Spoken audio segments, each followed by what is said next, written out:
All right, everyone, welcome back to Midwest DBS. We're here with Charles, and he has a Zamasu wish deck to show us, so go ahead. All right, so I know there's a lot of deck profiles out and a lot of really different ways to build this deck, but essentially, when you attack with this leader, you search for 2 Dragon Balls, life and deck, add them in your hand, shuffle corresponding areas. When your Wish Awaken, you can do it at 3 life or less, or if you have 7 Dragon Balls on the drop, your Awaken or Wish skill is you draw 1, and every Dragon Ball that's in your drop, you place in the bottom of your deck, and then you flip the card over. This card, there's no attack autos. It's just this activate main. Once per turn, you can choose one of the 3 skills. You either draw 1, you add a ball from the deck into your hand, or your ultimate ability, you remove the 7 Dragon Balls from your game, play 2-drop Zamasu with Indestructible, so it has to have Indestructible. Play that Zamasu, and then your leader card gains triple attack. Okay. It's not really important that you play the 2-drop. It's just essentially a free 5k combo, so it can make one of your. How often do you rely on your leader to actually be your closer? It's closed quite a few games. If it doesn't close the game, it puts them in an awkward spot because you're swinging essentially with a free triple attacker. Yeah. So you draw so much in this deck. I think I did percentages. It's like you draw through 93% of your deck, and you're going to see majority of the cards you want to see. You're playing 60 then? Yes, yeah, I'm playing it. I played at 56 for a while, and I felt like I was coming really, really way too close to decking out, like 1 card in deck when I was finishing the game. So going into the Dragon Ball package, I'm personally doing a 3-4 split coercion. Why this way? Because I see some people that say you do this at 3 and this at 4, and other people do honestly, this at 4. I think it's just a preference. You don't have to warp a God card in order to draw with this card. So if you feel like, if you're playing against like Cooler Mill or Senzino, and you don't want the extra draw, yeah, it sucks, but you can always just discard 2 of them to awaken faster, or if you're playing against aggro, because you're going to see them again on your leader side. Yeah.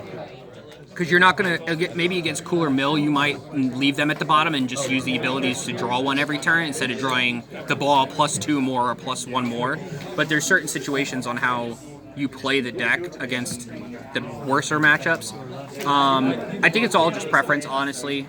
I know Trey Faircloth plays it at a 4-3 in favor of the Dragon Ball, but I don't see any serious difference in the amount of. There's not really a wrong choice. Exactly. There's not really a wrong choice. Going into the Zamasu and Goku Black packages, we have 3 of the 2-drop Zamasu the Eliminator, and then 2 of the new 2-drop, 4 of the new 2-drop. Sorry, oh my god. And then 4 of the new SR. The Goku Black. Yep. So everybody knows Eliminator. It was eroded to where it doesn't hit unisons anymore. Counterplay 4 costs or less. Once this card is played, you can draw 1 and rest something, not ignoring barrier. These 2 are the 2 newer cards, so we're going to put this off to the side. So this is Zamasu is in really, really good in pairing with Coercion. So like turn 1, if you're not playing against aggro, you can Coercion and warp this card, draw your 2, and then if you have another Coercion hand, you can always tap 1 for this card's limit 1 ability, and you recur it back into your hand. Okay. So then you use the other Coercion to warp the same exact Zamasu and draw another 2 cards. So it's essentially you're filtering 2 balls, and you're only warping 1 God card to draw 4 cards deeper into your deck. And then this Goku Black card, which I think is absolutely amazing. The permanent also counts as blue, is only in the battle area. That's the way it works unless otherwise specified. The auto limit 1, so once per turn, if your leader card is yellow, when this card is played, you can choose up to 1 of your opponent's non-leader cards and rest it. So as you can see, there's kind of a theme going on with the deck so far. There's a lot of resting and a lot of rest all your opponent's shit. Pretty much. The activate main for 1. If this card, you send this card from your battle area to your warp, you draw a card and you KO up to one of your opponent's battle cards. So you can swing and then warp it and and get it ready for the following turn for Aegis, so you can use Aegis and then play this card from your warp and just keep cycling it that way. Yep. And then the activate battle for 2 energy. If you have two or more blue and or and yellow that card's cards, just really good. It's got a lot of feature design that could be not just his deck alone. exactly. It's pretty generic for blue yellow in general. Because as long as you have 2 or more blue and or yellow cards in your combo area and or battle area, so they coincide one another, you could play this card for 2 energy from your warp. Yeah. So I think if this card had barrier or had deflect, it would be absolutely busted and a little unfair in my opinion. So going into the big Zamasus, we got the 5-drop at 4 of, because I feel like you absolutely have to see it on turn 2 unless you're playing against red like U7 and King Piccolo, then you just want to side them out and get rid of them because they're pretty much dead. The 9 drops a check land. So the 5-drop activate battle. If you have a Zamasu and a Goku Black in your combo area, you tap 1 yellow, 1 blue, and play it. No on-play effects. The keywords are energy exhaust, unique, so you can only have 1 because that would be stupid if you could have 2. Indestructible blocker, Aegis. When you activate Aegis, you untap 2 energy. And then the auto, when you activate this card's Aegis, you get to tap one of your opponent's non-leader cards. So once again, that's another card coinciding with this. Yeah. So if you have this on board and you Aegis, you discard 1 or 2, depending on if you're discarding blue and a yellow or a blue-yellow. You untap 2, tap something down, and then you play this from the warp and tap something else down. So if you can get this out on turn 2, and that's just non-leader cards. Yeah, exactly. Yeah. So if they Energy, swing with their leader, unisons, like right? for instance, if you're playing, no, just in the battle, you can't tap down the unison with it. Though. No, it says non-leader card. It's just non-leader. You can, okay. So it's extra. So it's essentially an extra POSS. Okay. Yeah. So if you're on turn, right? So you have an energy up. Your opponent goes into turn 1. Yeah, if your opponent. No, your opponent charges an energy, goes into their turn 2. They swing with their leader first. Mm-hmm. If you could block the damage, you can Aegis and then discard, say, 1 blue yellow card, and then play this and that, and tap down their 2 energy and completely stop their turn 2. Yeah. Turn 2 hatch. Pretty much. Shut it down. And then the 9-drop. The 9-drop's a check land as long as your leader card is Zamasu or Goku Black. Comes in, evolves over a blue 5-drop, so you can technically run it with the set 9, I believe, or set 10 stuff. Yeah, you can. Yeah. So you can. I was trying to remember what set it was. So you can evolve it over those guys. When you it has Aegis again, but when you activate Aegis with this card, you actually draw a card. So you hopefully discard 1 blue-yellow card, and then you draw 1, and then it has restand your 2. Yeah. And then you can tap down another non-leader card. And it's at 35. He restands, right? Yes, and he also restands. So he's a double strike 35k indestructible blocker. And essentially, if you don't swing with him, you can block Aegis and block again to stop 2 attacks. So you can draw a card, rest a card, block twice. Pretty much. Going into my super combo split, I'm really sad that these aren't foilies, or SPRs. So I do a 2-2 split. Josh on my team, on Team DBS Deck Planet, he runs 4 Zamasus. I tested with 4 Zamasus, and I just feel like the deck has a really high tap down count. So, and there's a lot of times where you have potentially dead cards like 10Ks or a unison that you might not want, and the Krillin discards just, or bottom deck is extremely helpful. So that's the only reason why I run them. I tried the green-yellow Skillless Chi-Chi to KO a Skillless card in combination with the Final Flashes that I run. It didn't really perform as well as I thought it would. I've also tried 3-1 split. This is where I fell, and this is where I kind of probably expect to stay. And then running into the extra cards, we have the 1 copy of POSS. Everybody knows what it does. If you don't, TCG Player has a list of what they do. Yeah. 2 Vegeta Final Flashes and 2 of the Black Kamehamehas. So Vegeta Final Flash, add 15k to a leader card or battle card, negate a battle card skills, ignoring barrier. Okay, we got that. So this new card just came out last set. Slightly worse POS? Slightly worse. And sometimes I wouldn't even say that. I would say it's probably a little bit better. So for 1 yellow, activate battle. If your leader card is yellow, you choose one of your opponent's, or choose one of your cards and gains 10k. And then if it's your turn, you get to KO one of your opponent's cards in rest mode. So another removal on top of the Goku Black's activate main. and then if it's your opponent's turn, you get to draw a card to replace this card, and you tap down 2 of your opponent's battle cards. Yeah. So if they're like a low to the ground deck or something that just swarms really easily, you can just buff your leader 10k and then tap down their 2 battle cards that they have in play and essentially stop the turn, depending on how the turns play out. And then I run 4 beans and encouraging presence, Madoka. What? So my buddy Joe back in New York, he brought this card up to me when I found out my leader card can have triple attack. So it's activate main for 1 blue. So it's your leader card for the turn gains double strike and you draw a card. For the turn. For the turn. So it's triple attack, double strike. So essentially, if you use your ultimate for 1 blue energy, you're getting triple attack, double strike. I didn't think of that. And it replaces the card. That. Yeah, no, I like that. And it's in set 1, in case you're wondering. Being the fact that we're running so many yellow extra cards, so we have the 4, the Vegeta Final Flashes and the Black Kamehas, but you got to consider that the Coercions are also a yellow extra card. So we run 4 Reposts because aggro sucks, and 3 Steadfasts. I think this is a really safe number. I've seen people not run Steadfast, and I think it's absolutely absurd because your whole deck taps down things anyway. Yeah, Steadfast is fucking nuts. I don't think it needs to be at 4. I really don't. Repost I could consider moving down to 3. It depends on your locals, but for a bigger tournament, 100% need 4 of these in the deck. I would maybe sideboard a 4th one of these, maybe, depending on the matchup. This is really good against Sin Shenron, I found out.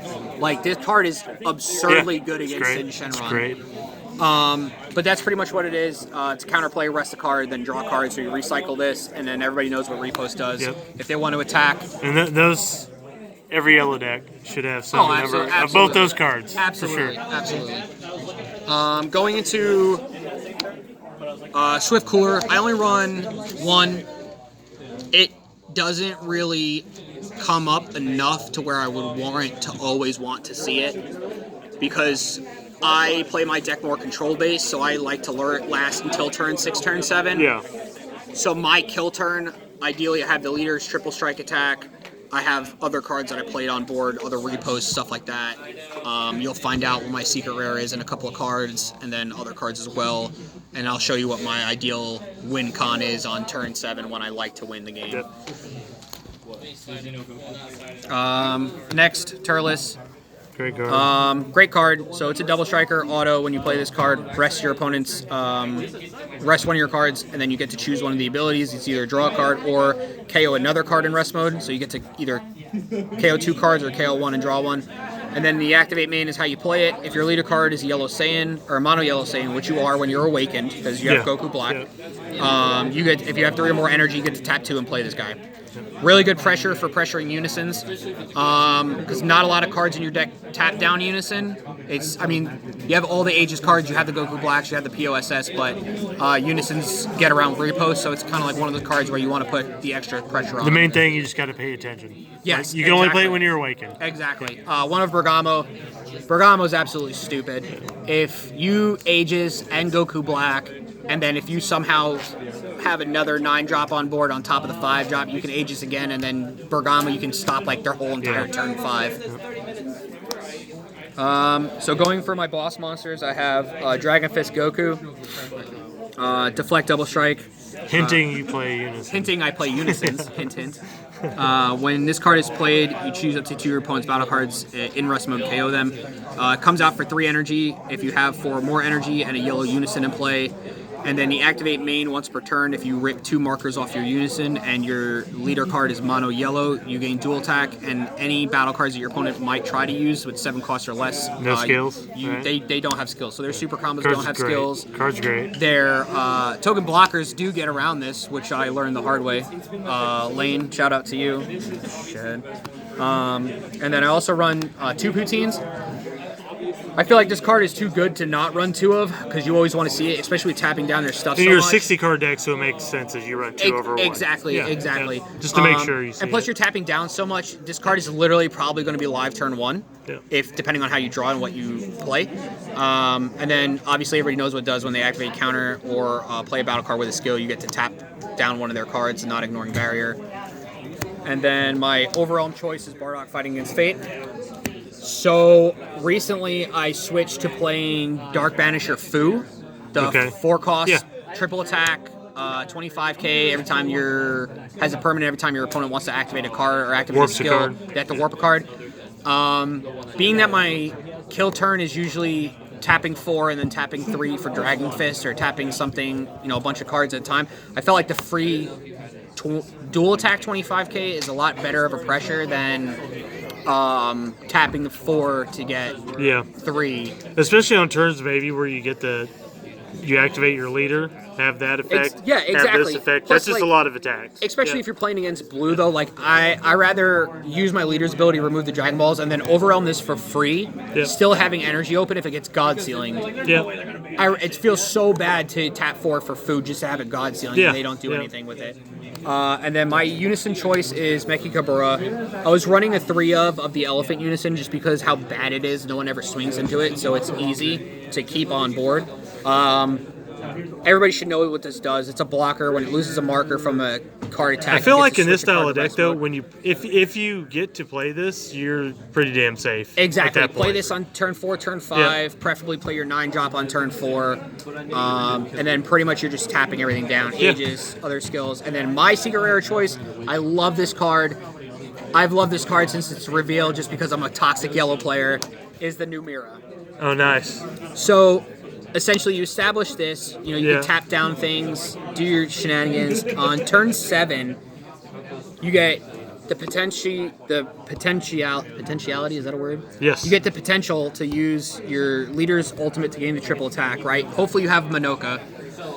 You have the Unison on board. Ideally, you should have this because of the way you draw into it. Whatever other battle cards you might play, Turleses and stuff like that. But Dragon Fist is going to be the main combination. So you're going to have this on board. It's going to have 2+ markers, most likely. It's most likely going to stay at 3 markers or more. So you're going to get a swing off with it. You're not going to use the activate main -4 unless you absolutely have to. Then you're going to tap 4 for this big boy. You're going to tap 4 because of Empower 3. When this gets replaced, as long as it has 3 or more markers, you're going to get Empower Yellow 3. So you're going to tap 4, but he's going to come in with 7. Okay. Yeah. So his auto 1/1 is when your opponent attacks, you get to switch his card to active mode. So you can coincide it to help activate your blocker ability. So you can +1 if he's rested. You can +1 to untap him and then block. Does he have blocker? Yep. So he's also a blocker. He's a dual attack blocker. Yep. Then he activate main the -4. This is why we have him. This card kind of lacks against Barrier, so that's why I run 2 Vegeta Final Flashes, and you'll see in my sideboard in a little bit what other cards I run. But you choose all of your opponent's battle cards in rest mode, ignoring Barrier, and you KO them. So it's a massive board wipe, ignoring Barrier. Then you choose up to 2 of your opponent's cards and switch them to rest mode. So you can, if they keep 2 energy open, now they don't have energy open. Yep. So on top of a triple attack, potentially double if you have the Manoka, and then a dual double, and then he also gains double strike and 15k on this ability. So now he's a dual double 40k. Then you have a 15k double strike triple attack. Then you have access to the 25 dual attack, and then this is only a spirit boost too. But remember, when you spirit boost and you minus your markers off your unison, it resets. So you want to get the 2 hits out of this first prior to playing this and using the spirit boost effect. Okay. Because it'll reset this and bring it back down to a 25k. Yeah. And when you remove the markers. Exactly. So you play this for the 3, you spirit boost the 2, you gain dual attack. So now you have another 25k dual attack double striker on top of any Turleses, reposts, anything like that you might play. This is my way of playing it. This is my control version. There's very other different ways to build it. The worst matchups, absolutely the worst matchups for this deck is red, specifically because you pretty much lose your Aegis effects and you lose your 5-drops. I side them out. I take out the 5-drops completely. I keep the 9-drops because they're check lands. But here's going into the sideboard. We side a 4th one, specifically for U7 for the 8-drop. Yeah. To rest it. Also for that matchup, I run 2 Hellfighter, the neutralizer. Hellfighter 17 is a neutralizer. And 2 of the Vegeta Unison of Furies. Yeah, that all seems pretty good, actually. So A lot of people don't know what this card does, so I'll just talk about this one. So back in set 9, this card came out. It's reduced by 1 if it's your opponent's turn, so he has to come out for 2.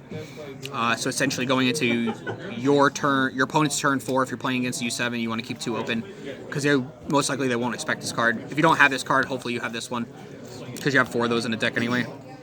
So when this card is played or placed in a drop area via skill, you get to negate one of your opponent's battle card skills, and the 8-drop doesn't have barrier. So if they have 2 cards that are detrimental, like maybe the crit Vegeta or the dual attack Frieza that hasn't swung yet or something like that, you play this in counter window 1 to trigger it on play, and then the effect of the Goku will neg this, send it to the drop, and then it'll trigger again. So it'll go independent twice. So then you get to negate Goku's skills and you get to negate something else's skills on board. Or if they don't have any threats and it's just the Goku, then you play it in counter window 2, negate the skills, and then they don't get the auto swing and they don't get the dual attack as well. Going further into the side deck, we run a 2/2 split of Slug package. Yeah. I originally my deck profile on my YouTube channel had this on a main board at a 3/3. I think 2/2 in a side is perfectly fine. Everybody knows what it does. If you have this big boy on board, if it's in rest mode and you have Bantu, your opponent can't draw with non-leader card skills. In some decks, when you get this out, just shuts it down completely. Just kills decks. So in the mirror match, actually, I side these in the mirror match, and then I also side in these. Because 1, their Dragon Balls, they're not gonna be able to draw off their Dragon Balls. 2, if you get this on board and you don't have this on board, if they want to use their Dragon Balls, they have to tap energy for it. Yeah. So it literally just completely shuts down the mirror match because they're extra cards. Good, yeah, exactly. So it's absolutely stupid. Absolutely hate this deck. Or hate these cards getting played against me. The new Yellow Trunks, this card completely shuts down the 3 drops because you can't EX Evolve because drawing is a cost for the EX Evolve. So majority of the time, most Trunks players will sit there. I forgot that makes your coercion cost 1. Though. Exactly, and your regular Dragon Balls too. So once you get this on board, majority of the time your Trunks player is going to be like, all right, well I can't really do much of anything until turn 3, so they'll hard cast their Vegeta out on turn 3, but it has to swing in order for you to do anything. Yeah. So you want to get this out by the time they're able to hard cast that out, and then you just play Steadfast and force it in the rest mode, and then KO it on the opponent's on your turn with either a Black Kamea or the Goku Black. And then going into the next card, I have 2 of Vegeta striving to be the best. It's a crap deck against barrier cards that absolutely need to get removed. Like I said, like Slug, so if I'm playing against Yellow, depending on the deck, if it's Trunks, I'll side into Slugs. If it's this deck, I'll side into all of these. I'm going to automatically assume that my opponent's going to side these cards in, the 2 barrier cards that I absolutely hate. So I'm going to side 2 of these in to counteract it and be able to get around it. Because that KO's a battle card in rest mode, ignoring barrier? Yep, so when you play this card, battle card in rest mode... It restains an energy, something like that. I can't remember. Yes, it has to have barrier though. You can't count. You can't KO something that doesn't have barrier, and then it resends. So it essentially comes in for 1. And then against blue, because blue sucks. Card's really good too. In decks that can utilize it. Exactly. So Frieza Divine Transformation, Deflect, Double Strike Blocker. It's a 5 cost specified, so there's no really way to cheat it out. Permanent. This card can't be removed by your battle area from your opponent's skills. Negging it down, so you don't obviously play this against red. The auto, when you play this card, everything in rest mode gets KO'd, not ignoring barrier. And then the rest of the effect says if you flip 1 face up, life face down, and then you get to do that at the end of turn, and then you get to restand this at the end of turn. The life portion doesn't matter because you're not running. This was originally for the flip life Frieza. That's absolutely crap unless you really get good with the deck. And then once per turn, when your opponent activates a counter attack skill, you choose up to 2 of their cards, switch them to rest mode. They cannot switch them into active mode until the end of your opponent's next turn. So this is phenomenal against blue because they have absolutely no way to remove it. So I side both of these in, and depending on how my matchup is going, if I can survive turn 5, I tap out turn 5, and then potentially, if I want to be really toxic, I'll top out turn 6 and play 2 of them. All right, so playing this deck, you already said what decks you don't want to see. Yeah, I do not want to see. You don't want to see Goku or King Piccolo. Yep. What decks are you really wanting to run into? Honestly, I personally think this deck has a really favorable matchup against you, against Soul Striker. Okay. Because if they're awakened, they swing and they untap their energy, right? Yep. Okay, well, you can block with your 5-drop. You can Aegis. You can play the Goku Black, and now the 2 energy that they untapped are tapped again. They literally got absolutely nothing off their leader. So they tapped 2 for the ape to draw 2, swung with their leader, and then didn't get anything. I think this deck, in general, has a very favorable matchup against a lot of decks and a lot of colors. Aggro, in general, just really hurts this deck because you can't get to what you want to do. You can make this deck aggro, but yellow is not known to be an aggro deck. Yeah. So it's usually win con turn 4, turn 5, turn 6. I like to push it into the later turns. So once you get towards the later game, you feel comfortable that you can close it out. 100%. Even against other decks that are trying to go for a later game. Exactly. Okay. I haven't played against SS4 ramp yet, so I'm not sure how that matchup That'd be would go. interesting, though. That would probably be an interesting They're both deck. wanting to do the same thing. So. Exactly. And I think they just get so much more value out of having so much more energy. I would say that deck probably has a favorable matchup against this one.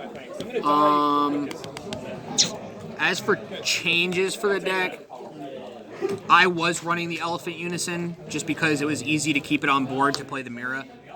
See, I thought you might have a couple copies in your sideboard or something, but you didn't even have them there. So you just went away from it. Yeah, I kind of just went away from it. A lot of people, it's such a bad Unison. It's just horrible. It searches for your balls, but like, I don't play Gowasu, so it's never gonna play the Gowasu for the -1 effect.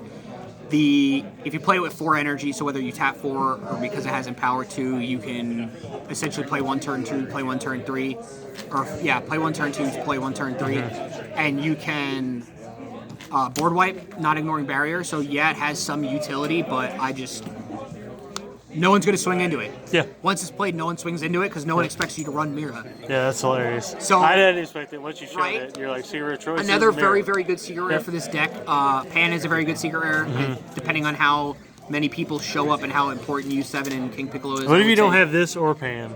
Can you still run what's the budget? The one that was in the Evolution Booster. The extra card, the black extra card. Oh, Heroine's Lineage? Can you run that? Yeah. If you have nothing else. I mean, you could, because if you run Meki Kabura, you can steal 2 cards with that. Or I guess you could run Kai too. You could run Kai. You can run a lot of. How about that? I forgot his last name. What's a sibling absorb? No, I don't remember what the card does. Sibling absorb. Yeah, the yellow SCR. No, you can't. Okay, I didn't know. Your cards to be mono. You need all your energy to be mono yellow. Okay. Or else I would probably be running that. Yeah. Wicked Sayings is a very, very strong secret rare in this, because if they don't have the cards to tap down... The black extra card? No, that's the green-yellow with Raditz and Goku Black and all Okay, gotcha. Yeah. So that's a very, very strong secret rare to run in this deck. I believe even Senzino, yellow Senzino secret rare could be a very good card to tap, very good card to play in this deck as well. I think it just really depends on the preference and how you want to play and what you think is going to be. And what secret rare you have. That's the biggest. What your wallet can afford, really. I bought this when it was first released, so I paid like $2 something for it, and I saw a bin for it on the auction house the other day for $45. Yeah. So I kind of went super neg, but I got it when I wanted it, and that's what matters. Well, anyways, this is Charles once again. Thank you very much. Zamasu Wish Deck. Everyone, thanks once again. Goodbye.